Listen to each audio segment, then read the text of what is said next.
প্রডিউসাররা বলে ওই হিরোকে নিতে হবে, সেই কারণেই তো আমি 10টা কাজ পাই না। আমি জেন্ডারে পুরুষ, এটা তো আমি অস্বীকার করতে পারবো না। সৌরভ, তোমায় বাদ দিলাম, তুমি সিপিএম বলে দে না ভাই, মিটে যায়, আমি খুশি হব। আমার ইডিওলজি আমি সিপিএম, আমি অস্বীকার করবো কি করে? যত দিনকে দিন আমাদের সবার বয়স বাড়ছে, এইটুকু কনফার্মেশন পেয়ে গেছি, সিলড অ্যান্ড টেস্টেড। দুঃখের পরিমাণ বাড়তে থাকবে, তাই হাসিটাকে ত্যাগ করো না। জনি লিভারের থেকে অক্ষয় কুমারের কমেডি ভালোবাসি, তবে একজনকে খুব মিস করি। যদি ফ্রেন্ড বলো, বয়সে মিলবে না, কিন্তু আমি তাকে সব থেকে ইয়াং মনে করতাম।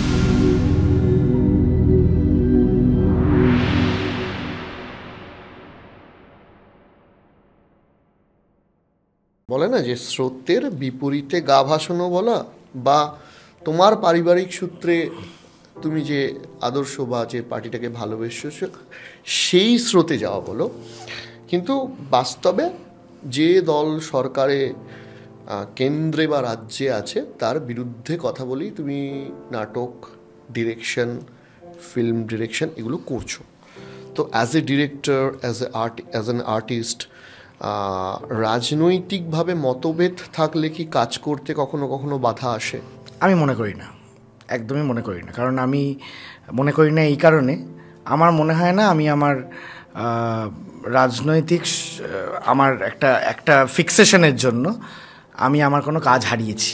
আমি মনে করি না এই কারণে, কারণ যদি ধরো তুমি আমার প্রডিউসার, তোমাকে তোমার টিম থেকে বললো সৌরভ পালোধিকে তাহলে একটা ডিরেক্ট করতে দিই, আপনি প্রডিউস করুন।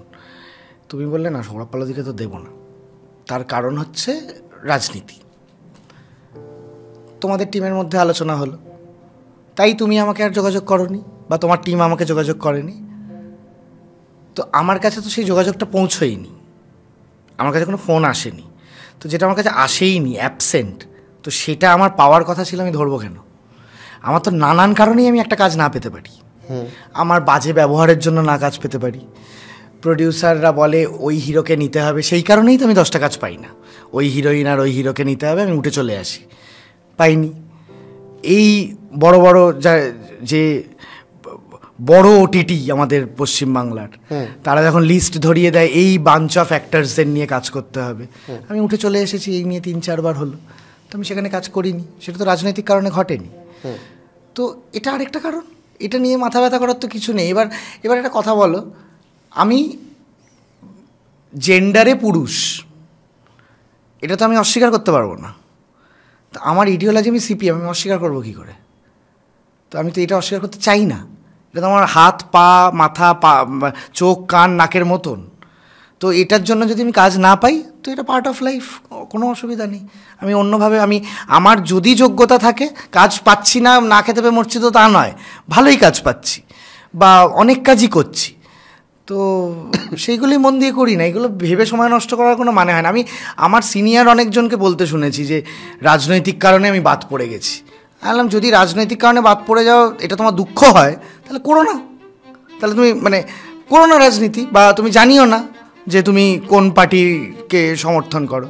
তুমি জানাবে, সব করবে, তারপরে বলবে রাজনৈতিক কারণে বাদ পড়েছি। সে তো পড়বই, যে ইন্টারনালি তো বহু লোক আলোচনা করবেই যে সৌরভকে দেওয়া যাবে না, সৌরভ রাজনৈতিক কিছু বানিয়ে ফেলবে। তো কী করা যাবে? এবং আরে আমি তো যা বানাচ্ছি সিপিএম বিজেপি তৃণমূল নিয়ে বানাচ্ছি না, হয়তো নানান কিছু বানাচ্ছি। সেটা যারা আইডেন্টিফাই করতে পারছে তারা তো কাজ দিচ্ছে। আমি এটা নিয়ে একদমই ওয়ারিড নই এই কারণে, কারণ আমি যদি একটু হলেও কিছু পারি তাহলে তো সে বুঝতে পারবে, আর না হলে তো। তুমি যদি সরাসরি জিজ্ঞাসা করি যে ধরো বিগত 14 বছর তৃণমূল রয়েছে, তুমি কি সিপিএম পন্থী বা সিপিএম করার জন্য কখনো তৃণমূলের তরফ থেকে কাজ কেটে গেছে, এরকম হয়েছে? এটাই তো বলছি, হয়তো গেছে, আমি তো জানি না সেগুলো, আমাকে কেউ বলে কাটায়নি তো, প্রকট নয় না, আমাকে হয়তো খুব মারাত্মকভাবে কেটে গেছে হয়তো, কিন্তু আমাকে কেউ বলেনি, জানিস তো তুই সিপিএম বলে নিতে পারলাম না, এটা তো কেউ বলবে না। কারণ এইরকম যারা কেটে দেয় তাদের ওই সৎসাহসটাও নেই জানানোর যে সৌরভ তোমায় বাদ দিলাম, তুমি সিপিএম বলে দে না ভাই, মিটে যায়, আমি খুশি হব, আমার কোনো রাগ থাকবে না, আমার একেবারে এই নিয়ে কোনো অসুবিধাই থাকবে না।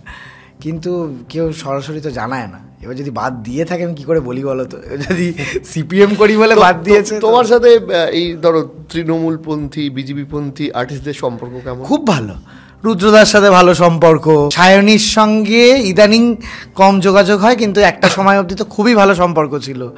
অনেকেই মানে এখন তো মানে সবাই তো যুক্ত, মানে মানে যাদের বাদ সঙ্গে কেউ নেই। বাদ তো কেউ নেই, মানে আমি কি বলবো, মানে সৌরভ দাস, যাই হোক, মানে ওকে এই নিয়ে কত কথা বলেওছি, বন্ধুস্থানীয় খুবই। আমরা একসঙ্গে প্রথম নাটক করতাম, আমি আর সৌরভ দাস, আমার 2014। তো সবার সাথেই খুব ভালো টার্মস।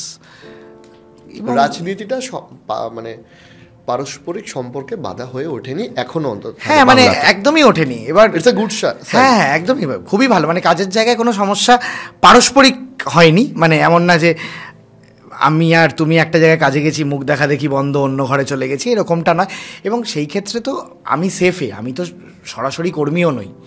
আমার বাকি যারা তৃণমূল বিজেপির সমর্থক এবং আর্টিস্ট, তারা অনেকেই কর্মী, ক্যান্ডিডেট। কাঞ্চনদার সঙ্গে খুব ভালো সম্পর্ক, নানান আড্ডা হয়, পলিটিক্যাল আড্ডা হয়, পলিটিক্যাল গল্প, কুটকচালি হয়। মানে সেটা বাইরে এলে আমার কাঞ্চনদা দুজনের জন্যই ভালো না, এরকম আড্ডা হয়। তো সেগুলো আছে একসঙ্গে।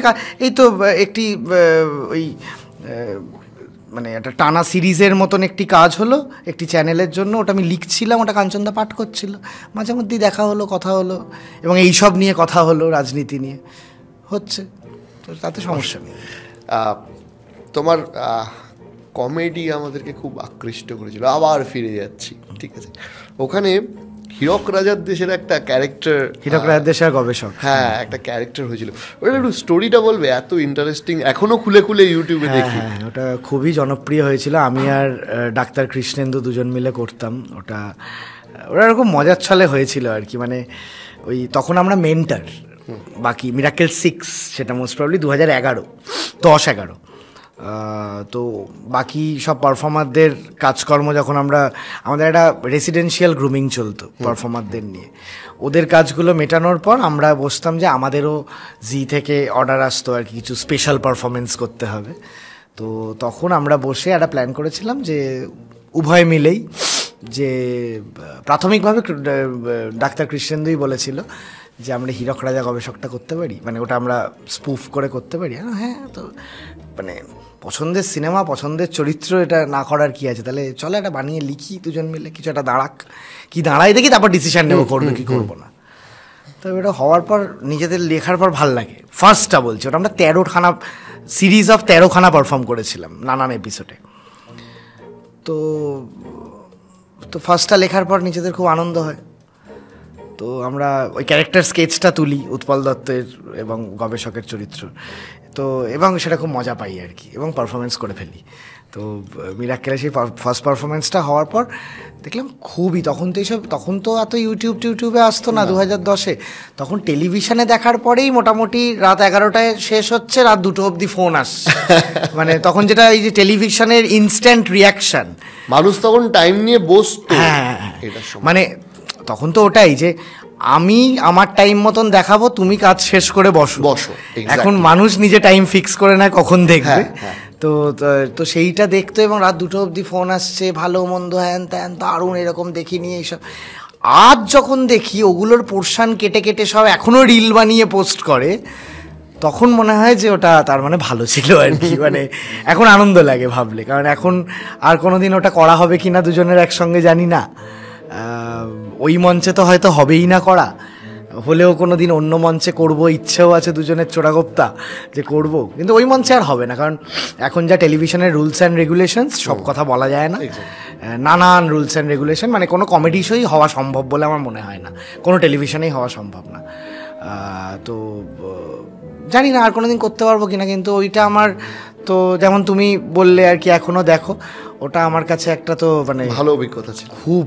মানে আমিও দেখি। তোমার পলিটিক্যাল বেস্ট ফ্রেন্ড কে? মানে তাকে রাজনৈতিক লোক হতে হবে? হ্যাঁ, পলিটিক্যাল বেস্ট ফ্রেন্ড অনেকজন, আসলে অনেকজন। শতরূপ খুব ভালো বন্ধু, সৃজন, দীপশিতা, এরা সবাই খুব ভালো বন্ধু অ্যাকচুয়ালি। প্রতিকূর, মূলত এরা সবাই মোটামুটি আমার জেনারেশন এবং আশেপাশের। তবে একজনকে খুব মিস করি, যদি ফ্রেন্ড বলো, বয়সে মিলবে না, কিন্তু আমি তাকে সব থেকে ইয়াং মনে করতাম, সেটা হচ্ছে শ্যামল চক্রবর্তী।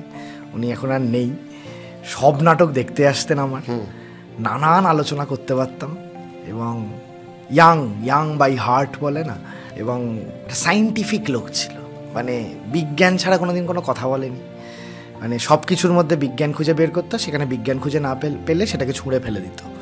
মানে আমি পাগলের মতো ফ্যান ছিলাম লোকটার, যেটা শুরু করেছিলাম আজকে আলোচনা, ফ্যান ছিলাম, একদম ফ্যান ছিলাম, মানে হাঁ করে শুনতাম। তো ওই মানুষটা তো খুবই মিস করি, কোভিডে হারালাম আমরা সবাই, তবে খুবই ভালো বন্ধু ছিল খুব ভালো। আর এখন তো বন্ধুর কোনো বয়স হয় না, না না না ওটা প্রুফ করেছিল আমাকে, বয়স হয় না। এবং এখন তো খুবই ভালো, আমার এই যারা আমার থেকে ছোট ওরা অনেকেই, শতরূপ বাদ দিয়ে তারা সবাই খুবই কানেক্টেড, কৌস্তবদা অনেকেই খুব কানেক্টেড আমার। ইনফ্যাক্ট কৌস্তবদা বলতে কোন, ও আচ্ছা, চ্যাটার্জি, আমার দেবাংশুর সঙ্গেও ভালো কথা হয়। তো রিসেন্টলি একটা কাজ নিয়ে কথা হলো, ভালো ছেলে।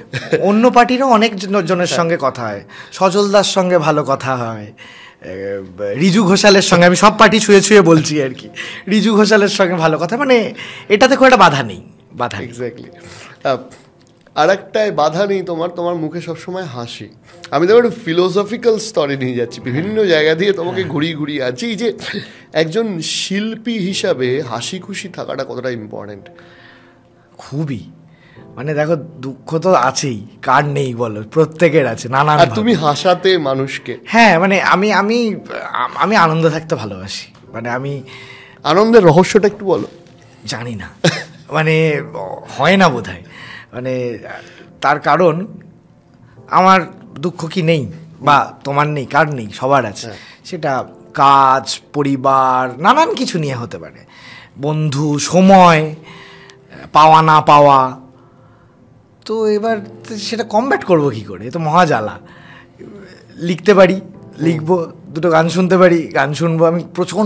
আমি খুব ভালো গানের শ্রোতা, প্রচুর নানান রকমের গান শুনি, আমি প্রচুর গান শুনি, ওটা আমার একটা দুঃখের সঙ্গী। লিখি প্রচুর দুঃখের সময়, প্রিয় খুব বন্ধুদের সঙ্গে গল্প করার চেষ্টা করি, খুব ক্লোজেস্ট স্কুলের ছোটোবেলার বন্ধু, আমরা আজও খুব ঘনিষ্ঠ, তারা গল্প করার চেষ্টা করি দুঃখটা না পেয়ে আনন্দে থাকতে, কারণ ওটা থাকবেই, আমি জানি দুঃখ যাবে না, এই কনফার্ম হয়ে গেছি। এই যত দিনকে দিন আমাদের সবার বয়স বাড়ছে, এইটুকু কনফার্মেশন পেয়ে গেছি, সিলড অ্যান্ড টেস্টেড। দুঃখের পরিমাণ বাড়তে থাকবে, তাই হাসিটাকে ত্যাগ করো না, ওটাই একমাত্র তোমাকে ব্যারিয়ার হিসেবে আটকাবে যে আনন্দে আছি, খোশ মেজাজ। ফিউচারে তোমার কমেডি ফিল্ম করার ইচ্ছা? আমি কমেডি ফিল্ম শব্দটার সঙ্গে খুব একটা সহমত নই। আমি নিশ্চয়ই এরকম কিছু বানাবো যেটা দেখে লোকে হাসবে, বা শুধু হাসবে এরকমটা করব না, মানে কারণ থাকবে। সেটা অঙ্ক কি কঠিন দেখেও বহু জায়গায় মানুষ হাসবে। অঙ্ক কি কঠিন যেহেতু ছোটদের ছবি, মানে ছোটরা করেছে ছবিটা, খুব একটা ছোটদের নয়, কিন্তু মানে ছোটরা পাঠ করেছে, হিরো হিরোইন 3টে ছোট, সাবজেক্টটা একেবারে খুবই সোশ্যাল একটি সাবজেক্ট, তবে প্রচুর মজার জায়গা আছে। এই সময় দাঁড়িয়ে না, ওই out and out comedy film, মানে ধরো যদি আমি হিন্দির কোনো এক্সাম্পল ধরি, ধরো হাঙ্গামা, হেরাফেরি, ধামাল, এগুলোকেই তো সেই অর্থে কমেডি ফিল্ম আমরা আখ্যা দিতাম। গোলমাল। আমি ঠিক ওই ধরনের ছবি নিজে দেখতেও ভালোবাসি না, মানে আমি খুব পছন্দ করি যে তা নয়, আমি তার থেকে অনেক বেশি, ধরো আমি যেমন বিবাহ ডায়েরিজ লিখেছিলাম যখন, ঋত্বিক দা সোহিনী যেটা পাঠ করেছিল, মৈনাকের বানানো, ওটাতে মানুষ প্রচুর হেসেছে। জাস্ট আগের সপ্তাহেই, ও আচ্ছা, এখানে পডকাস্ট, হ্যাঁ, তো ওটাতে মানুষজন হেসেছে, তো ওটা আলাদা করে কমেডি ফিল্মের কোনো আখ্যা ছিল না। আমি খুব একটা ছোট্ট এক্সাম্পল দিলে বুঝতে পারবো, আমি জনি লিভারের থেকে অক্ষয় কুমারের কমেডি ভালোবাসি, এইটা আমার কাছে খুব ইম্পর্টেন্ট। কেউ একটা হাসাচ্ছি বলে হাসাবো, এইটা আমার কাছে খুব একটা পছন্দের না, এটা আমার ব্যক্তিগত পছন্দ অপছন্দ। মানে তার থেকে অক্ষয় কুমার নানান কিছুর মধ্যে যে ছোট্ট টাইমিং, মানে সেইটা অনেক বেশি আমার কাছে তোমাকে প্রিয়, আকৃষ্ট। অনেক অনেক। মানে কমেডি ফিল্ম বলে দিলাম, সবাই একটা প্রিয় অকুপেশন ব্যাগেজ নিয়ে পৌঁছলো, এবার আমরা হাসতে শুরু করবো। আমি এটাতে একদমই মানে আমার ওই ধরনের সিনেমা বানানোর বা থিয়েটার বানানোর কোনো ইচ্ছে নেই। আমি আমার লেখা দিয়ে বানালে রিলিফ দেবো মানুষকে, এইটুকু ফর শিওর। মানে মানুষ একটু আনন্দ পাবে, হাসবে, মন খারাপ হবে, দুঃখ হবে, যা হবে, কিন্তু হাসবে ফর শিওর, যাই বানাই না কেন, একটু হাসি থাকবে।